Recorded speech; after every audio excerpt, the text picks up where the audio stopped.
next presenter, Dr. Margot De La Garza. Hi, everybody. It's great to be here with you. I'd like to talk to you today about stress management in the time of COVID. And I'm going to be sharing my screen with you. Let's see. Just want to make sure y'all can see that okay? Yes, you can go ahead and hit play. All right. So today we'll be discussing the causes of stress and the effects that it has on the body, and differentiating between effective and ineffective coping. And I'm also going to be showing you and demonstrating some relaxation techniques that you can use during this time. So all of us experience stress. We know what it feels like, but what is stress? Stress is our response to the pressures from a situation or life event. Our responses to stress will be physical, mental, and emotional. That means you'll feel it physically in your body. You'll release cortisol, the stress hormone. You'll have thoughts about the stressful situation, and those thoughts will lend themselves to certain emotions. Oftentimes anger, irritability, sadness, hopelessness. So stress is a normal part of life. Because life is difficult, we will experience stress. And any type of challenge, so performance at work or school, a significant life change, like you move or you get married, or a traumatic event can be stressful. Even positive life changes, like getting promoted at work or buying a home or having a child, produce stress. It's extremely important for you to be able to identify how stress affects you personally, because stress can disturb the immune system, digestive system, cardiovascular, and reproductive systems. So the first step is to know when you're stressed. What are the signs? Some people mainly experience digestive symptoms, but others will experience headaches. They won't be able to sleep, or they'll notice changes in their emotional states, sadness, anger, and irritability. I want to distinguish now between the different types of stress. So there's acute, chronic, and traumatic. Acute stressors are time limited, so they're short term. So like being in a traffic jam and you're running late for work or to pick up your kids. So you'll feel that intense stress for that moment, but as soon as it's over, then it's relieved, it's gone. Giving a speech in front of people, it can be stressful, but then once the speech is over, you're fine. Chronic stressors are the day-to-day. So that would be like being in a very demanding, stressful job, being in either living or working in toxic environments, being in unhealthy relationships or chronic stressors. And chronic stress, like we all get stressed sometimes, that's fine. But chronic stress, our bodies weren't designed to handle that constant influx of cortisol. So it's been linked to heart disease, high blood pressure, high cholesterol, type 2 diabetes, depression, and anxiety.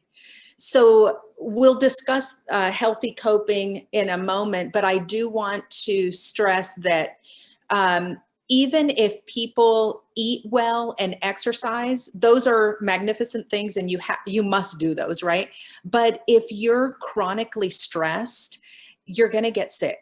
So stress is the killer. Stress is the thing that really, really makes people ill and leads to a lot of death. So it's important to have that balance of stress management and then overall taking care of your body, mind, spirit, right?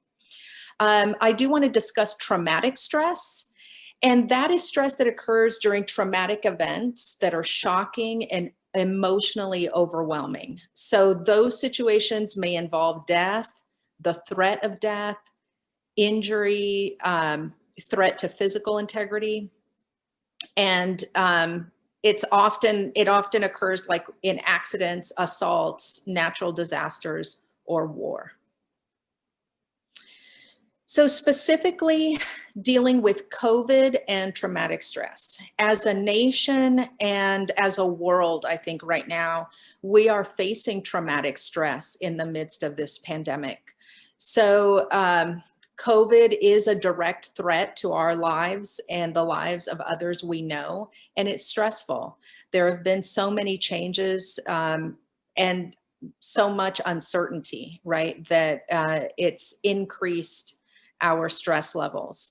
We are either vicariously witnessing trauma, so either through the media or through others that we're, by supporting others or knowing of others, or we're directly experiencing the trauma. And that means by becoming ill with the virus, being isolated, or just experiencing the plight of others who are close to us.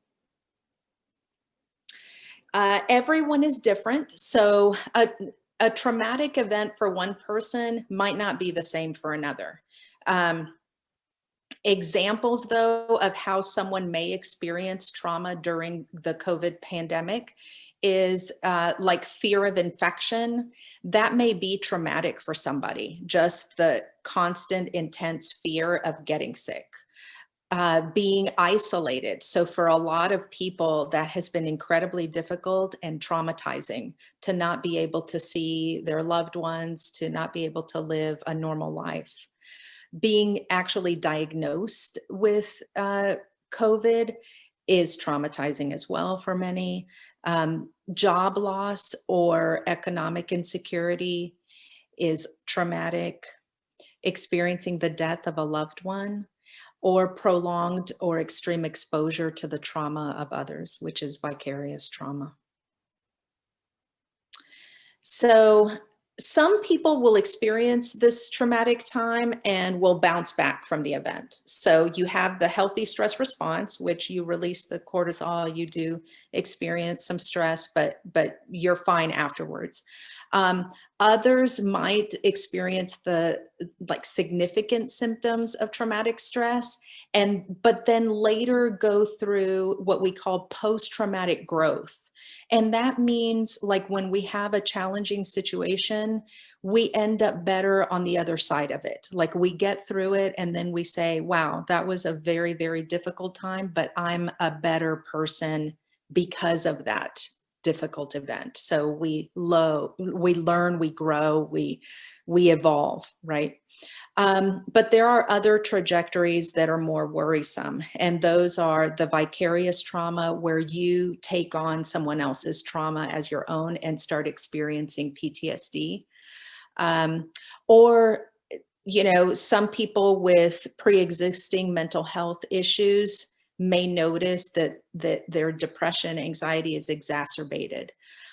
Some people develop acute stress disorder and then later PTSD.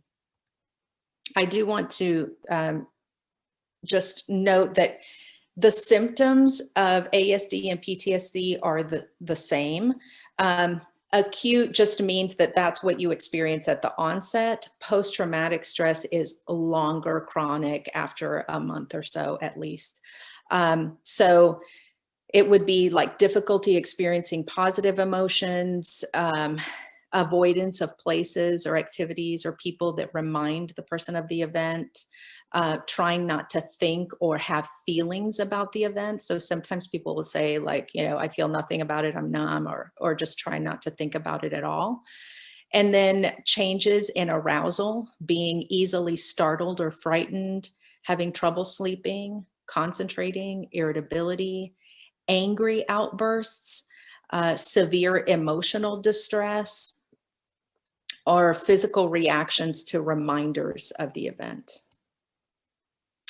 There is some research coming out right now, mostly out of China, because they were the first ones to experience this, but that survivors of COVID are at increased risk for PTSD.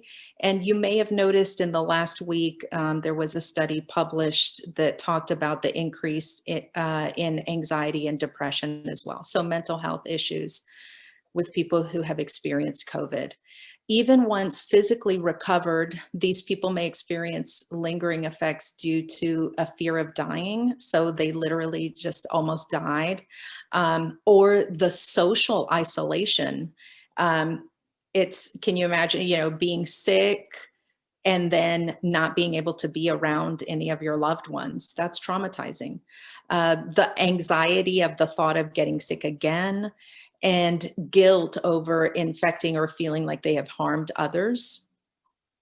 So the PTSD symptoms would be the overwhelming sadness, fear, or anger, having flashbacks or nightmares, feeling detached from your life or loved ones, and avoiding memories of the illness. So since we know stress is unavoidable, it's important to become resilient. You may have heard of resiliency work. It's pretty rampant right now because of the pandemic, but basically it just means the process of adapting well in the face of adversity. We will all face adversity, and it's important to have healthy coping mechanisms in place to be able to bounce back, right? I want to discuss the effective versus ineffective coping strategies. So if the person starts to experience stress, a lot of times people will turn to drugs or increase their use of alcohol, will start overeating or restricting, not eating enough. Procrastination, so waiting until the last minute to get their work done or to get things done that need to get done, or complete avoidance of certain situations, people, just complete avoidance. Sleeping too much or too little, social withdrawal or isolation, self-harm, and then aggression, taking your frustration out on others. And we're noticing this a lot where, people are extremely stressed and then taking it out on their loved ones, their coworkers, or road rage, or any situation, they'll lash out. So the healthy coping strategies. Exercise is incredibly important. To get some daily movement in will keep you healthy.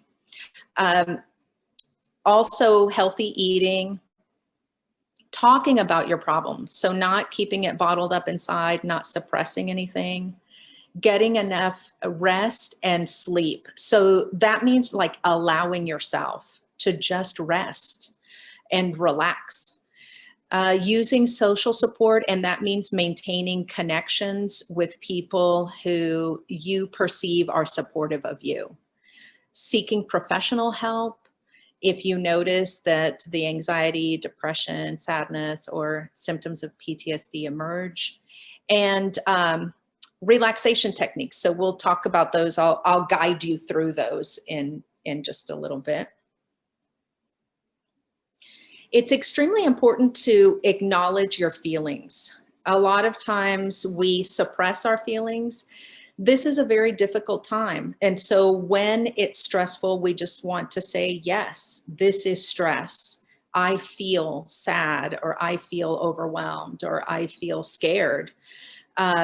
If you have experienced the loss of somebody, then it's normal to feel sadness and grieve over that person, because it's a tremendous loss. Also, if you've experienced any other loss, though, just maybe not being able to spend time with loved ones as you're used to doing, or the loss of a job, a relationship, it's very important to acknowledge how we feel. So accumulated pain causes physical illness and also psychological and spiritual, illness. Like, we're not well if we don't express and process our feelings about the challenging things that we experience. So it's okay to cry and express your feelings. And if you have lost someone, it's important to face that pain and honor their memory, like find a way to pass on the gifts that they gave to you. So instead of suppressing it, to actually face it and say, yes, this is very painful. That person is no longer physically here, but I will honor their memory by this. So making stress reduction a priority. It's extremely important. I want to show you some strategies on how to relieve stress in the moment. So to quickly calm yourself, one of the strategies is to simply take 60 breaths. So we won't do the full 60 today, but you'll see just when we do this exercise how you'll notice a difference. So what I'm going to ask you to do is to take deep breaths. All we're going to do is just breathe slowly in through the nose and out through the mouth, preferably. And we'll do to a count of 10. So first one, inhale through your nose and exhale through your mouth. 2, inhale and exhale. Keeping your attention on the out breath. And third breath, inhale and exhale. Inhale.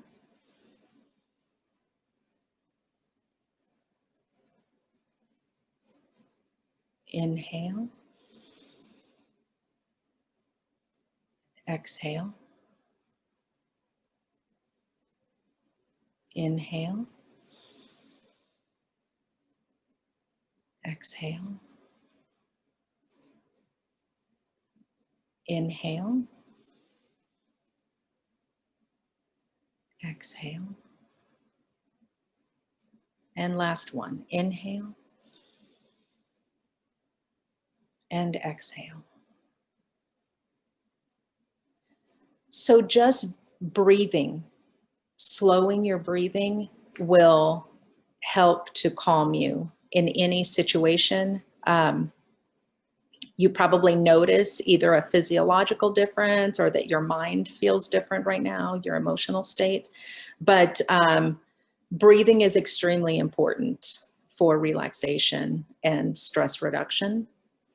One of the other strategies I'd like to show you right now, this is a very common one that we use in psychotherapy for people who experience anxiety. These are grounding techniques. So you're basically engaging your senses. And what I'll ask you to do right now is just find 5 things in the room that you can see right now. So just take a moment and mentally list those 5 things that you can see. So I see a picture, a ceiling fan, cabinets, a chair, and a table. Now notice any sounds. So it could be just focusing on the sound of my voice, or maybe the sound of the AC running, or whatever the sound is that you can notice right now. If it's appropriate, taste. So if you're drinking a cup of coffee or drinking something right now, you can taste that, or just notice the taste in your mouth right now. Notice what you smell right now. And then touch. You can touch your blouse or shirt or the chair. And then if you can feel your body, what your body feels like as you're sitting here right now, just notice how your legs feel, your bottom, the back of your back against the chair if you're leaning back. So during that time when you were noticing your sensory experience, you were here in the present moment, and it takes your attention away from any stressful thoughts. And I'll go into that in further detail when we discuss mindfulness, but these are mindfulness practices. It's very important that you have a daily spiritual or relaxation time. So some daily practice that you have, even if it's 5 minutes a day, it's extremely important for you to take time to just remember, like, that deeper meaning, the deeper purpose, just allowing yourself time to relax. So meditation, yoga, a deep breathing practice to reduce stress, prayer, devotional, anything you do can help ease anxiety and depression. It is particularly important right now to schedule time for activities that bring you joy, since there is so much negativity going on and challenging situations. Make sure that you make time to do something that you really enjoy. So if it's talking with your best friend or engaging in your favorite hobby or pastime, make sure that you're taking time to do that. And also use your downtime to relax. So a lot of people are super busy. We live in a busy culture that doesn't focus on just allowing people to just rest and just enjoy their time, right? So a lot of people, when they're not working or taking care of the kids or doing busy work, they start doing something else that's busy work. So you don't want to do that. You want to make sure you take time to read, enjoy a bubble bath, or watch a movie, something that uplifts you, but use your downtime to actually restore and relax. So breath regulation, your breath is life. So, and the wonderful thing is that you always have that as your anchor. Your breath is always happening in the present moment, and you can always, always, always come back to your breath. One of the things to note though, like, you can't be anxious and deep breathing at the same time. So if you practice being aware of your breathing throughout the day, when an anxious situation arises, you will be able to bring yourself back down just by regulating your breath. But you have to practice. So with a lot of the people I work with, I recommend, slow, deep breathing, and they'll say, well, it doesn't work when I'm anxious. It's more difficult when you're anxious, so it'll take time if you're already anxious. But the point is to be practicing breath regulation throughout the day on an ongoing basis. Just noticing, being aware of your breath. So that's a mindfulness technique of just being aware in the present moment of, okay, I'm breathing right now. And then breathing deeper and slower.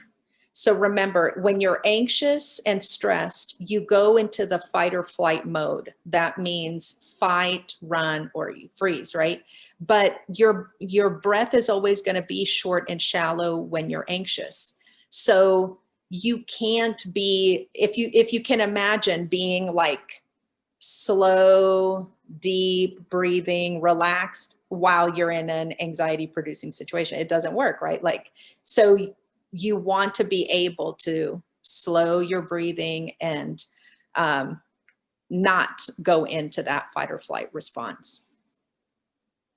I want to show you a technique that hopefully you'll use this for the rest of your life. It's called guided imagery, and we're going to be establishing what's called a calm, safe place. So the mind influences the body and your emotional state. So what you think affects how you feel. Any emotion that you have started with a thought. Sometimes the emotion has so much momentum that we can't even identify a thought anymore. So for example, I work with a lot of people with anxiety. Sometimes they say, I don't even know what I'm anxious about anymore. It's just always there. I promise you it started with a thought, right? So the subconscious, or your, more primitive part of your brain, doesn't know when something's actually happening versus when it's just what we're thinking. So you can actually use guided imagery to bring yourself back to a relaxed, calm, safe state, right? Just by what you think, what you envision. So I'm going to read a prompt to you, and I want you to, if you can, think about some place, and if you can close your eyes while you do this. If I'd like for you to think about some place that you have been or imagine being. So even if you've never been there before, imagine being that feels very calm or safe. Perhaps being on the beach or sitting by a mountain stream. What image represents your calm, safe place? And just mentally describe what you see. Just really go into like detail as you think of that calm, safe place. What are the sights, the sounds, the smells, the sensations that you have as you're placing yourself in that calm, safe place? What emotions do you experience? So for example, if you're on the beach, you can, experience like the warm sun on your skin. How does that make you feel? If it's the warm breeze, the clean air, or the silent, wherever you are in the mountains or the forest, the silence, the peace, how does it make you feel emotionally? And just keep focusing on the image of this place. And concentrate on where you feel the pleasant sensations in your body, and just allow yourself to enjoy them. Just really put yourself in that beautiful, calm, safe place, and just see.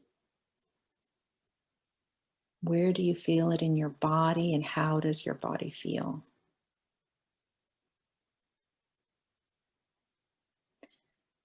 Really focus on the pleasant sensations that you are experiencing.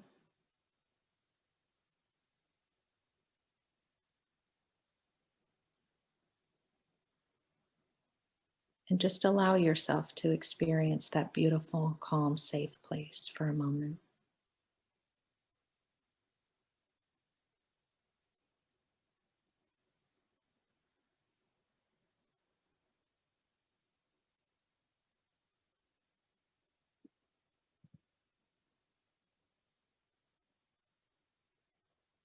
And when you're ready, you can open your eyes. So anytime that you are going through something distressing, if you can remember to take yourself to that calm, safe place. If you can't close your eyes, just mentally imagine yourself by that beautiful stream in the mountains, or by the beautiful ocean, and just allow yourself to feel that the emotions that arise when you're in that beautiful place. And that will help regulate your emotional state.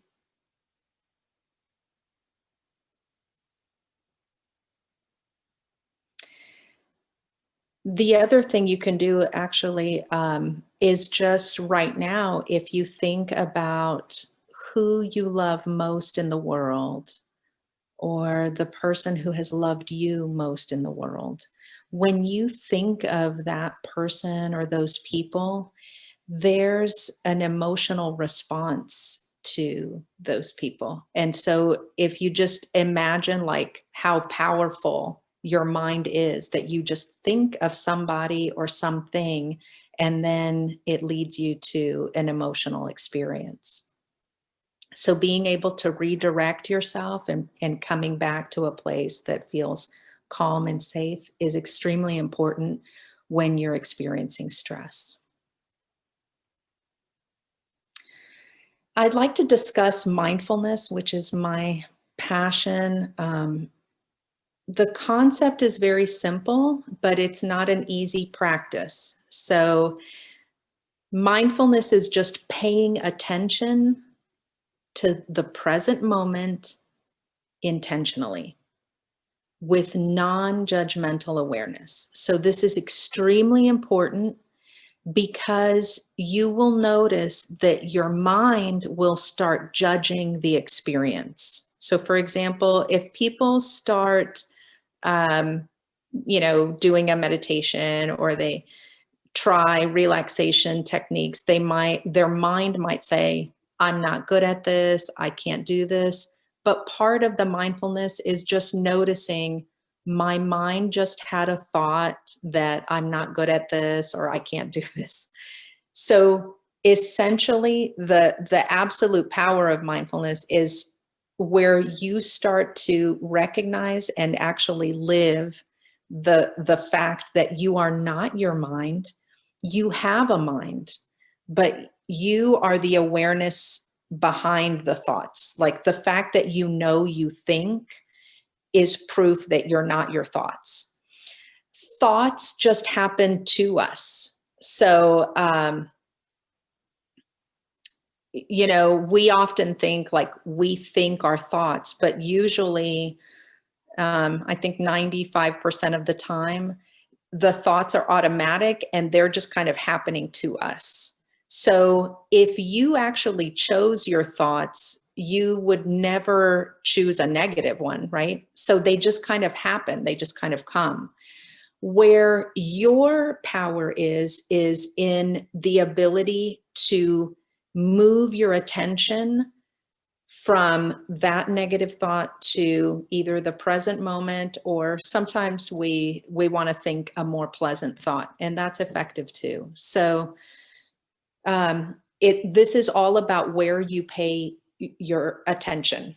So it's either in the present moment, which is just right now. So if you notice, like you're sitting in a chair right now, you're safe, you're listening to this presentation, but everything's okay. Most times that's what it's going to be like. Your mind, though, will take you into the future, and you'll have an anxious thought like, what if this, pandemic never goes away, or what if things fall apart, or what if, things don't get better. A lot of what if thoughts, that is anxiety provoking. Those are just anxious thoughts, right? So we actually use mindfulness to, moving myself a little bit to get out of the sun.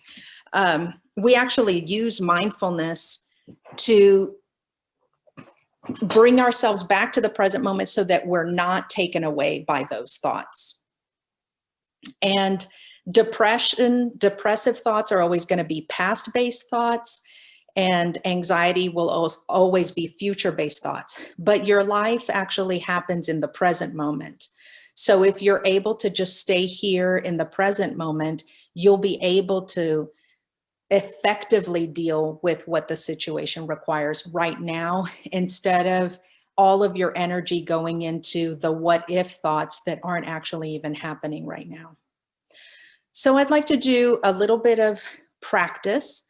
If you would close your eyes, and we'll start with the deep cleansing breaths, in through the nose and out through the mouth. So inhale through your nose and exhale through your mouth. And inhale through your nose and exhale through your mouth. And inhale and exhale. And now just breathe naturally, just focusing on the air moving in and out of your body. Just noticing the inhale and the exhale. And if thoughts arise, just let them float by like clouds in the sky. Just notice a thought happened, and then just bring your awareness back to the breath. So no need to fight off thoughts or resist thoughts. Just let them occur, just like little clouds flowing by. And if you think about who you are the blue sky that's always there. So that's your awareness that's always there. And then the clouds are the thoughts, right? So the clouds are like, sometimes it's stormy, there are lots of clouds, but sometimes it's a clear sunny day, not very many clouds, so not a lot of thinking. And if you just notice thoughts happen, and your awareness is the blue sky that's always there, and the awareness is always at peace. It doesn't fear anything. It's just always there. It's what remains when we think about like who we have been throughout our lives, how we've changed. Everything's always changing. If you think about who you were when you were 5 years old, 10 years old, 20 years old, all of that has changed. Your body looks different, you think different thoughts, but there's that essential you, the true self, that is just aware that you experienced all those things.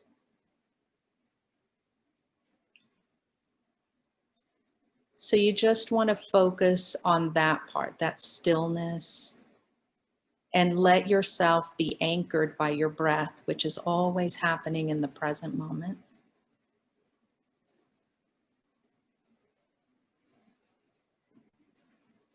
And just allow yourself to be peaceful. And think about that, about allowing yourself to just be at peace, just relax for this moment. And again, don't resist thoughts, just notice, don't judge them, just notice what's there.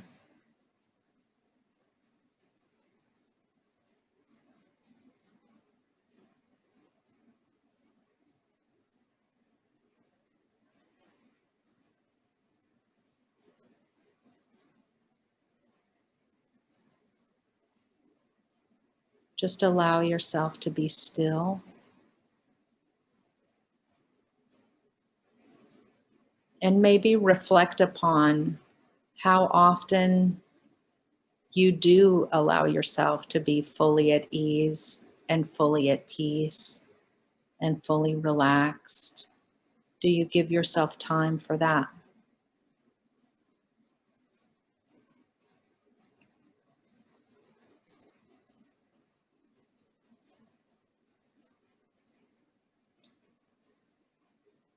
So we'll move back into deep cleansing breaths, in through the nose and out through the mouth.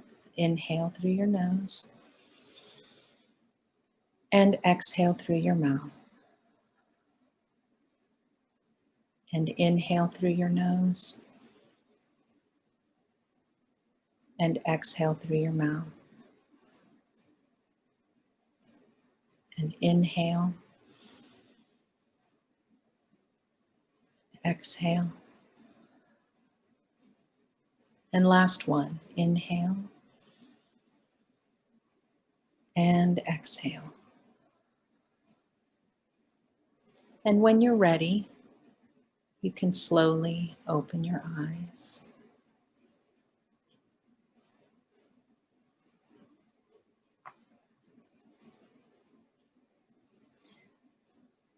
So just reflect upon what that experience was like.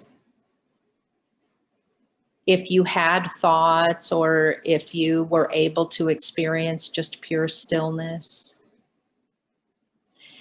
And then maybe reflect upon how, do you remember how long it's been since you've just had at least one day of just being fully at ease and at peace? You know, most of the time we're just going through our lives pretty frantically and not giving ourselves the opportunity to just really enjoy the moment, enjoy our lives, slow down, reflect on our blessings. So we want to make time to do that. That will give you that resilience, that strength to move forward when things get difficult. Again, I want to stress upon the fact that your life only ever happens in the present moment. It's never happened in the future or the past. It only can happen right now. So what you do right now is what really matters. The past is gone and the future is yet to come. And so it's really, our lives unfold by how we handle this moment. And if we can handle this moment skillfully, then we'll handle our lives skillfully. So that is all for the presentation. And I think we have time for questions, yes? Yes, we have time for questions. Margot, this was wonderful. It's been a crazy couple of months for us because we've had back-to-back events, and I felt so good right now, just relaxing. And it definitely helped me to kind of calm what, things that are going on right now, especially getting ready for the holidays. So thank you. I mean, I appreciate it so much. And I had got a lot of good feedback from you in the chat. So yeah, I mean, it was great. It was fantastic. We do have a few questions for you. So Cindy is asking, how do you do this in the classroom to reduce stress with 10 babies? Okay, so specifically, being able to be present just means that you don't add any thinking to what's happening, okay? So if the babies are crying or the babies are moving or the babies, they are doing it, just they're doing what they do, right? And then we add stress, and you really want to look at where it's coming from. Like, is it, I won't do a good enough job, or I can't handle this? Those thoughts, remember, will add a negative emotion to an experience that's already challenging. So what you want to do is just say, yes, it's, the babies are loud, or there's so much like my attention. And you probably are exhausted by the end of the day because you've had to take care of 10 babies. But even their sound, so just say a baby is crying, like that's a very, very difficult, challenging sound to be at peace with. So you just notice there's a loud sound right now, but don't add meaning like I'm not good at my job, or thinking in the future, what if I get in trouble because, the baby is crying and they think I'm not doing my best. All you can do in each moment is your best. So just be with what is and don't judge the situation. It already is challenging as it is. So you just slow your breathing and notice your thoughts. I'm sure there will be thoughts that add to the negativity of the situation. Like, this is horrible, or how can I get through this? Or I'm not good at this, or what if, someone criticizes me, there are going to be like some anxious or fearful thoughts maybe. And all you do is just deal with what's right in front of you, right in front of you, right in front of you, to the best of your ability. And then at the end of the day, you absolutely need to restore and relax. And then you just say, I did the best I could, Yeah, no, I was an infant teacher. It can be rough sometimes. Yeah. Especially when they're all crying. It's like they all know that this is the moment we all need to be screaming at the top of our lungs and all need to be changed and have a bottle at the same time. And if we were octopus, that'd be great. But for Cindy, just so you know, there are some of your friends who are putting options and ideas for you to use in your classroom to help soothe your babies, including using some music and some other things. So take a look at that. How can you, so this is from Anna, how can you relax when you are being rejected so many times and betrayed? Okay, that's a very, very good question because I think fear of abandonment or rejection is one of our biggest fears as human beings, right? For every situation, if it's interpersonal relationships, our families, our at work, we fear doing or saying something wrong because if you look at the deep down fear, it's they'll reject us, they'll abandon us, I'll be alone. So really it's managing your expectations. And this goes really deep, but it's something that I'm very passionate about, is just about like where I expect someone to either always, approve of me or validate me. And the thing is, we can't know if they will or they won't. So if my self-worth is tapped into somebody else's acceptance or validation, I'm in trouble because today I might have it, but tomorrow I won't. So the important thing is to do your own work to where you love and accept yourself, that whether people stay or they go, you'll be fine. But it really is about, I mean, it goes pretty deep, but our culture, especially right now, isn't really built for that. Like we say, or people say like, yeah, I'll always be there and all this and that. And then they disappoint you, right? They don't keep their word or whatever. And we end up feeling rejected and betrayed. So I think it's just looking at the situation as it is. It's like, okay, if this person is here today, great, but they may not be here tomorrow. And then how do I feel about myself? Is my self-worth based on who I really am? Or is it, because here's the thing, a lot of times we don't get to be our true selves because we're afraid of people's rejection. So you can never actually be at peace in that relationship if you're not allowed to be yourself, if you have to say or do the things that you think that they want in order to keep them from leaving, right? Or betraying you or rejecting you. So you've got to just be true to yourself, and they come and go, everyone comes and goes. And that's, us as parents, our children will go one day. And that's how we know we did a good job, is like, okay, fly away, go, Yeah. enjoy your life. Don't feel like you owe me anything, right? But it's hard for us because a lot of times our identities are attached to that. Or with our romantic partners, right? It's like we have that fairy tale. We want them to love us forever. And, you said you'd always be there, and then they're gone. So then what do, right? So it's very important to have do that inner work to where you love yourself, your self-worth, regardless of what other people do. Thank you. Mm-hmm. Oh, such a good answer. All right, so here's a good one. How do you deal with a stressful employee or a situation where you feel threatened at work? Okay. I think that depends on the specific situation.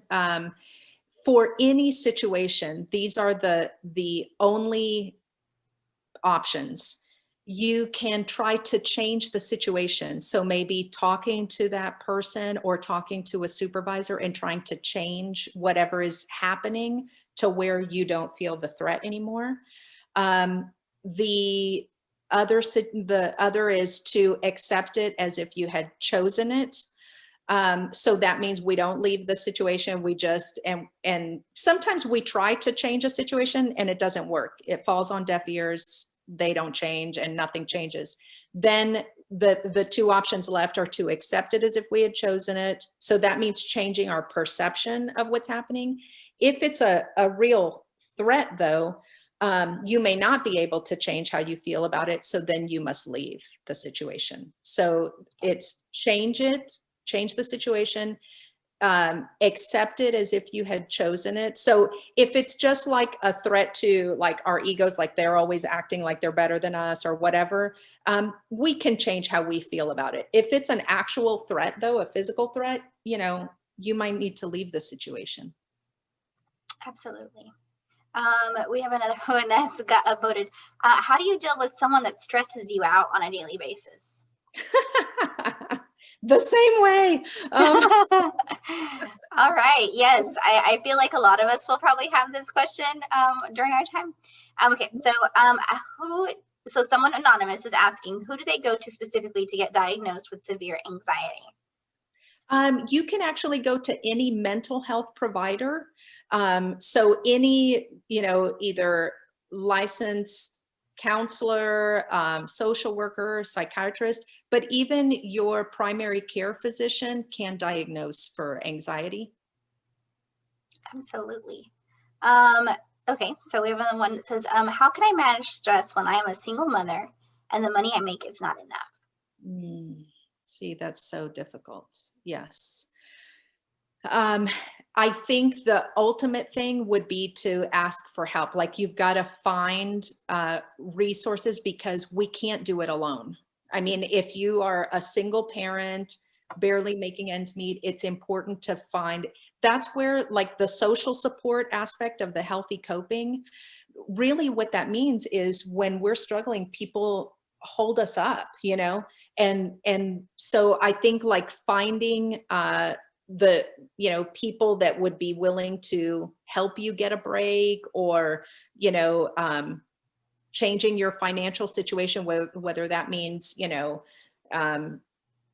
going to school to get a different job or, you know, finding a way to change the situation in which you feel like there's hope for the future. But that's what's important is knowing, like when we're just kind of stuck in a challenging situation, but we don't see any hope for change in the future, that can be extremely distressing and traumatizing. But if you are in a difficult situation, but you know, like, okay, I'm doing this so that it'll be different in the future, that can like give you that momentum to be able to keep going. But definitely ask for help. You have to. I mean, we can't do it alone as single parents and barely making it financially. You can't. Yeah, absolutely. I will encourage you, it says day school Amber, to contact someone at Voices and we can try to get you connected to some people who have some resources. So definitely email us. Okay, someone else is asking, during this time, will it be helpful that organizations, agencies become more trauma informed? It's absolutely essential that everybody become more trauma informed because everyone experiences trauma, everyone. So, well, in like EMDR training is really where I heard it the first time is what we recognize is that there are big T traumas like, you know, accidents, medical illness, you know, assaults, abuse, you know, there are like major traumas, but everybody goes through little T traumas. So that means, you know, being ridiculed at school or failing something or, you know, being put down or being abandoned or, you know, like all of us experience those hardships and they're traumatizing. And so for people to be able to understand anytime there's, you know, explosive behavior, anger, pain, it all of it comes from some wound, right? So all of us are wounded at some level or traumatized at some level. So anytime it manifests like that, it's coming from a place of